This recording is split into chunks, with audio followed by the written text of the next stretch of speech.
कहते हैं ना कि एहतियात इलाज से बेहतर है। अगर छाइयाँ हैं उसके लिए मोस्ट जो क्रीम्स हैं जो उनके बीच में हाइड्रोक्विनोन या अल्फा आब्यूटीन है, ये सारी चीज़ें जो हैं they are not good for the skin pregnancy में, रियली? बिकॉज स्किन से एब्जॉर्ब होती है दवाई अंदर। छोटा सा बेबी होता है 3 महीने के एंड पे, बट वो जो बेबी होता है उसके अंदर सब कुछ फॉर्म्ड होता है, ये अल्लाह ताला का कितना बड़ा मुझे, और फिर आहिस्ता आहिस्ता फिर वो बढ़ता है। So iron is very very important. ये आप कीमे में खा सकते हैं, गोश्त का कीमा, ठीक है। गाय।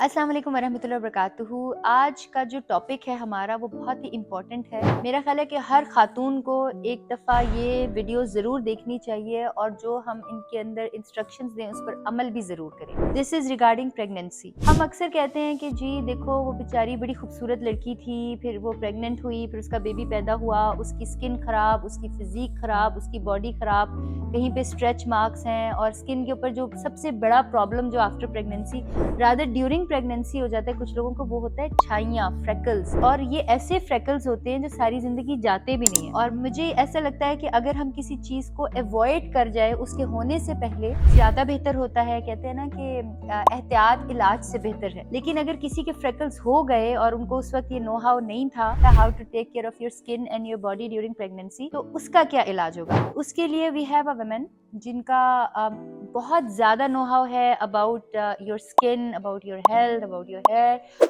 और she is a very very good practising doctor as well. और आई थिंक उनके क्लिनिक में मुझे ये पता है कि कोई भी नॉर्मल बंदा चला जाए तो 6 से 8 घंटे तक ना उसको वेट करना पड़ता है, नो मैटर उसने जितनी अपॉइंटमेंट ली हुई है। ये अक्सर उनसे शिकायत मुझे भी रहती है। लेकिन आज मैंने सोचा कि I should take her to you, कि आप सारे जो हैं वो उनसे डायरेक्ट इन्फॉर्मेशन ले सकते हैं regarding the problems we face during and after pregnancy. So here we are with Dr. Zarka. अस्सलाम वालेकुम। जी अस्सलाम वालेकुम, क्या कैसी हैं हाल आप? है आपका? बिल्कुल मैंने ठीक। कहा अपने क्लिनिक में तो जब तक 8-10 घंटे वेट ना कराएं, आपकी शक्ल देखने के लिए नहीं मिलती, तो नहीं मैं नहीं। इधर ही आपसे मिल लूं। जो सबसे बड़ी प्रॉब्लम आजकल खवातीन को होती है, एक तो ज़ाहिरी बात है कि हर खातून को, हर लड़की को माँ बनने का बड़ा शौक होता है। लेकिन in the back of her mind she also knows कि वो एक दफ़ा माँ बन गई, चेहरा भी गया और बॉडी भी गई। तो उसके लिए हम आपसे कुछ पूछने के लिए आए कि हाउ टू टेक केयर। जी बहुत ज़रूरी है। और प्रेगनेंसी में, क्योंकि प्रेगनेंसी से पहले वो लड़कियां आके कहती हैं कि पहले तो मैं ऐसे नहीं थी, वैसे जैसे पहले थी। भाई पहले आपने ये सारे काम भी नहीं किए थे, बच्चे पैदा किए, उस दौरान आपने सप्लीमेंट्स नहीं लिए, आपने अपनी केयर नहीं की। फिर एक दफ़ा जब मसाइल आ जाते हैं, फिर मसाइल को ख़त्म करना बहुत मुश्किल हो जाता अच्छा, है। यहाँ पर मैं आपको बताऊंगी कि जो सप्लीमेंट्स हैं, डॉक्टर्स ना एक लंबी चौड़ी, my sister she got pregnant, तो इतनी लंबी ना कि ये पता नहीं कौन सा फॉलिक एसिड है, ते ए फलाना ते फलाना।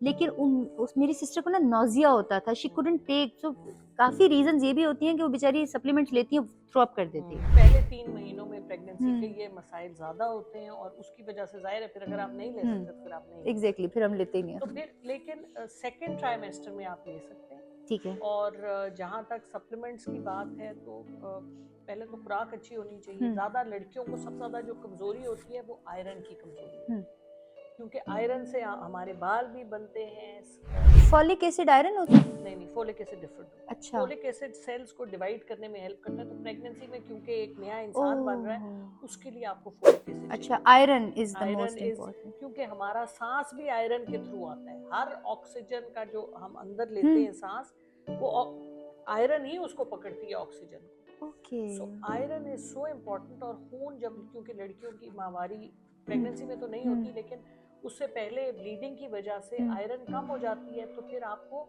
ऑक्सीजन भी कम मिलता है।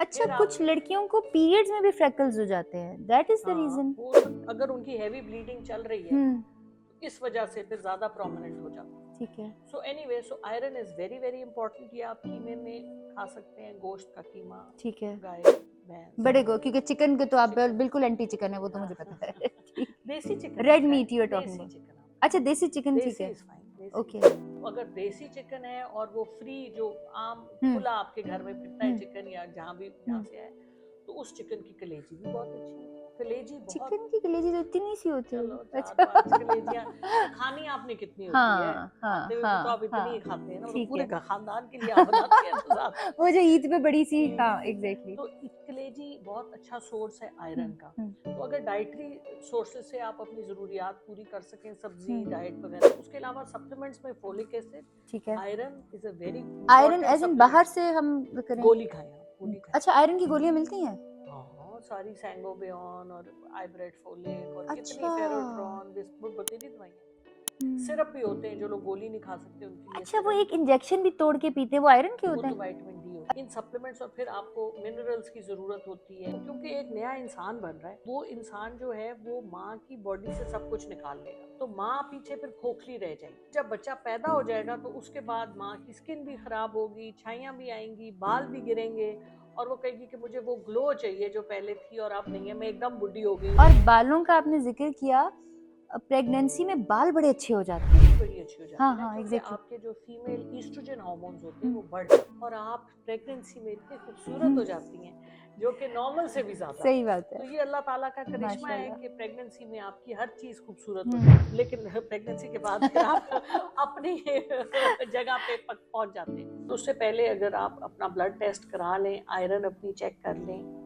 विटामिन B12 चेक कर लें, सबसे चेक इम्पोर्टेंट करवाना चेक चाहिए, और करवाएं ये ब्लड ताकि फिर टेस्ट से आप होता खाएं। है? हाँ, ब्लड टेस्ट ड्यूरिंग प्रेगनेंसी आप केयर करेंगे तो फिर और फिर उसके ओके। बाद आपने बेबी को दूध भी पिलाना है तो उस दौरान भी आपको आयरन अपना सप्लीमेंट चेक करवाना चाहिए, जरूर ठीक है। करवाना। आपने छाइयों की बात की थी ना, क्या लगा सकते हैं, क्योंकि हम प्रेगनेंसी में तो कोई दवाई देना पसंद नहीं करते, किसी किस्म की भी कोई दवाई मुंह से, अनलेस वॉमिटिंग बहुत ज्यादा हो रही हो और उसके लिए फिर खास 2-4 दवाइयाँ होती है जो सेफ है। पहले 3 महीने सबसे इम्पोर्टेंट होते हैं, उसमें वजन तो नहीं बढ़ना चाहिए आपका, लेकिन जो बेबी होता है उसकी सारी बॉडी फॉर्म होती है, छोटा सा बेबी होता है 3 महीने के एंड पे, बट वो जो बेबी होता है उसके अंदर सब कुछ फॉर्म होता है। ये अल्लाह ताला का इतना बड़ा मुझसे, और फिर आहिस्ता आहिस्ता फिर वो बढ़ता है। अगर छाइयाँ हैं उसके लिए मोस्ट जो क्रीम्स हैं जो उनके बीच में हाइड्रोक्विनोन या अल्फा आर्ब्यूटिन है, ये सारी चीज़ें जो हैं they are not good for the skin pregnancy, Really? Because skin से एब्जॉर्ब होती है दवाई अंदर। मतलब to be on the careful side, ये दवाइयाँ हम नहीं देते प्रेगनेंसी के बाद आप लगा सकते हैं। तो इसमें सबसे सेफ विटामिन सी होती है। विटामिन सी के मुख्तलिफ फॉर्म्स अवेलेबल हैं, मैग्नीशियम एस्कॉर्बाइल फॉस्फेट है, और तो वो आप लगाते हैं, उससे लाइटनिंग भी होती है विटामिन सी से, ठीक है। और ब्राइटनिंग भी होती है। तो आप जो लाइटनिंग क्रीम्स जो आप बाजार से लेते हैं और स्टीरॉइड वो ना लें। वो ना लें, आप सिर्फ विटामिन सी। आप विटामिन सी कहाँ से मिलता है? विटामिन सी हर किस्म की चीज में Really? आपको मिल जाए, सीरम्स मिलते हैं विटामिन सी। नहीं नहीं, लाइक मेडिकल स्टोर पे वो जैसे कॉर्ड लिवर ऑयल वो कैप्सूल्स होते हैं, वैसे भी विटामिन सी खाने के लिए गोलियां मिलती हैं, अगर आपको खानी होगी आप खा सकते और हैं। लगानी है? लगाने के लिए सीरम मैंने आपको कहा है, सीरम आप लगा सकते ठीक हैं। है। To have vitamin C is like is fine, you can have like in ये सिट्रस में ही होता है ज्यादा। सिट्रस, नींबू में, माल्टे में, किन्नू में, सब में। अच्छा, मुझे याद है मेरी नानी पता ही करती थी, जब वो किन्नू खाती थी ना, तो किन्नू के छिलके के ना वो पीछे से ऐसे करती थी, तो वो स्प्रिंकल सा होता था छोटा छोटा, वो उससे स्किन बेहतर होती है। उससे एक्चुअली ये जो सिट्रस फ्रूट की जो स्किन के अंदर जो ऑयल होता है ना, वो पिगमेंटेशन करा देता है। अगर आप उसका मसलन फॉर एग्जांपल माल्टा आपने मुंह पे मल लिया है, स्किन उसके बाद जब आप धूप में जाते हैं तो फोटो सेंसिटिविटी हो जाती है। सो छिलका नहीं मुंह पे लगाना, ठीक है। सिट्रस फ्रूट का। उसके अलावा ये कि हम स्ट्रेच मार्क्स की बात कर रहे थे, तो स्ट्रेच मार्क्स के लिए मॉइस्चराइज करना बहुत जरूरी है ड्यूरिंग प्रेगनेंसी। टिपिकल जगह हैं, बाजू पे होती है, पेट पे होते हैं, थाइस पे होते हैं। मुझे कोका बटर लोग कहते हैं कि this is the moisturiser best. चाहिए ना, एनी मॉइस्चराइजर थिकर वन, ठीक है। कोको बटर थिक मक्खन की तरह होता है ना, तो वो अच्छा है। सस्ती कोई चीज बताएं, कोको बटर तो एक्सपेंसिव है। तो तेल लगा लें, कोई भी तेल, सरसों का तेल लगाएं, बहुत अच्छा है। पेट्रोलियम जेली लगाएं, पर स्किन को मॉइस्चराइज्ड। ठीक है। Stretch marks, stretch marks basically आपकी स्किन फट जाती है, ड्राइनेस नहीं, अच्छा, एकदम जब अंदर से आपका अंदर कोई चीज तो आपकी स्किन को स्ट्रेच करती है। स्किन को जब आप स्ट्रेच करते हैं तो स्किन के नए सेल्स बनते हैं, लेकिन इस सूरत में क्योंकि बहुत तेजी से हो रहा है तो स्किन फट जाती है। स्ट्रेच मार्क जो है वो फटी हुई स्किन है। वो फट के नीचे से आपका जो कनेक्टिव टिश्यू होता है, इलास्टिन, कोलेजन, वो नजर आते हैं। वो जो लाइन जो होती है ना, वो स्किन फटी हुई होती है। तो उसको फिर आप सोचें कि अगर स्ट्रेच मार्क्स बन जाएं, उसको फिर ठीक करना थोड़ा मुश्किल काम। वो तो लेजर से पता नहीं किस किस चीज से, बहुत सी चीजें हम करते हैं, माइक्रो नीडलिंग करते हैं, लेजर करते हैं, बहुत बेहतर। 50% हम प्रॉमिस करते हैं, 60-70% हो जाता है। लेकिन ये कि 2-4 सेशंस में होता है, एकदम से नहीं होता। अगर आप पहले स्किन की केयर करेंगे ड्यूरिंग प्रेगनेंसी, तो फिर ये आपके स्ट्रेच मार्क्स बिल्कुल ठीक कह रही है, मतलब होंगे लेकिन बेहतर होंगे, इतने बुरे नहीं होंगे। और फिर फौरन उसके बाद जो है बस मसाज ऑयल से, पेट्रोलियम जेली। कितनी देर मसाज करना चाहिए? अराउंड 10-15 मिनट भी कर ठीक लें, है। दिन में 1-2 दफ़ा करें, रात को सोने से पहले हम्म, करें 1 दफ़ा, अगर और दिन में टाइम मिले ठीक तो है। कर लें। तो और बहुत टाइट कपड़े ना पहने, उससे भी प्रॉब्लम्स होती हैं। बस मॉइस्चराइज करें। ठीक है। एंड व्हाट डेली अबाउट जो बाल फौरन गिरना शुरू हो जाते हैं बेबी के बाद से, वो आयरन खाएं आप, वो भी आयरन से? बाल तो गिरते ही आयरन की कमी से। प्रेगनेंसी के बाद जो होते हैं वो? प्रेगनेंसी के बाद उसी सूरत में होते हैं जब आपकी आयरन कम होती है। प्रेगनेंसी के दौरान तो डिलीवरी के बाद बाल गिरते हैं? जी कुछ 30-40 दिनों के बाद हाँ बाल हाँ, गिरते हैं। एग्जैक्टली, चिल्ले के बाद, दैट इज चिल्ले के व्हाट दे बाद। कॉल।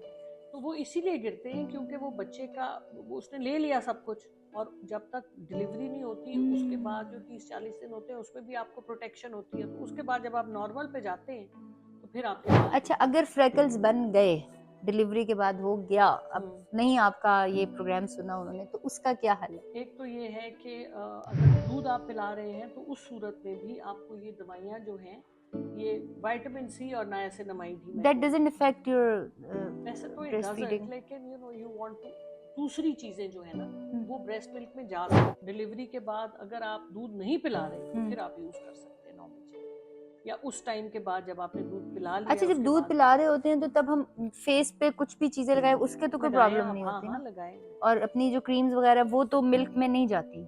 हाँ नहीं, मतलब उनमें अमूमन कोई ऐसी चीज होती नहीं है ना। हमारा ख्याल ये है कि नहीं होती। अगर आप कोई ऐसा ब्रांड ले रहे हैं जो अच्छा नहीं है, हमें तो आपको तो नहीं पता होगा ना, और लेकिन अगर उसकी वो धूप में पड़ा रहा है, खराब है, देखिए ना चीजें एक्सपायर्ड भी तो आपको पता है। पाकिस्तान में तो हर चीज कुछ ऐसी नहीं, आप किसी पे आई मतलब नो। बस अल्लाह माफ करे, तो इसलिए ये चीजें उनका फिर असर हो तो सकता है ना। You have to be careful. Okay, so वैसे तो पुराने वक्तों में मलाई भी लगाते थे मॉइस्चराइजिंग के लिए। अच्छा, मुझे याद है जब हम छोटे होते दूध थे। की क्रीम? हाँ, दूध की मलाई में उपटन नहीं लोग लगाते, हाँ, दूध उपटन की तो मुझे मलाई पता में, है। उपटन मलाई में डाल के लगाते हैं। अच्छा, उपटन तो पानी में नहीं डालते? मलाई में नहीं डालते। Okay, that is a good thing. अब मुझे That is आपने the एक thing. रेमेडी बता दी है, क्योंकि मैं अपनी रेमेडी हैक्स वगैरह बताती हूँ, मिलियंस ऑफ व्यूज आते हैं। जो मेरी नानी ने कुछ मुझे चीजें बताई हुई थी कि वो भी मलाई वाली थी, वैसे उसके बड़े अच्छे व्यूज थे कि वो मलाई के अंदर शहद डाल दें, लेमन डाल दें। अच्छा, उपटन भी मलाई के अंदर डाल दें तो वो बेहतर हो सकता है। ठीक है। और जब हमारी स्किन जब वो होती है तो ब्लैक हेड्स भी बहुत ज्यादा हो जाते हैं, तो ब्लैक हेड्स को कैसे अवॉइड करें? ब्लैक हेड्स का तो यही है कि आप रेगुलरली फेस को क्लेंस करें, और Scrubbing? स्टीम, अगर आप स्क्रबिंग, बस ज्यादा scrubbing is bad for this. Really? Micro scrubbing भी जो तो छोटी? देखिए, मैं तो हमेशा कहती हूँ स्क्रब अगर आप यूज करते हैं, ऑयली स्किन है, एक्नी है, तो आप 1, 2, 3, that's it, not too much, because scrubbing itself acne को प्रमोट कर सकती है अगर आप बहुत ज्यादा स्क्रब। तो जनाब, हमने ये देखा और हमने बहुत सारी चीज़ें सीखी डॉक्टर जरका से कि इफ़ यू आर प्रेग्नेंट तो आपकी बॉडी का भी आप पर उतना ही हक है जितना आपके बेबी का है। अक्सर ख़वातीन ये करती हैं कि वो बेबी के चक्कर में शक्ल बिगाड़ देती हैं, बाल ख़राब हो जाते हैं, फिजिक ख़राब हो जाती है, स्ट्रेच मार्क्स बन जाते हैं। This is not right, so you should take care of your body as well. And I am sure कि ये जो वीडियो है इससे आपको बहुत फ़ायदा होगा, और आपकी जो प्रेगनेंसी के डेज़ हैं उसमें आपकी सारी एहतियाती तदाबीर हैं वो ज़रूर यूज़ करेंगे। जज़ाकल्लाह।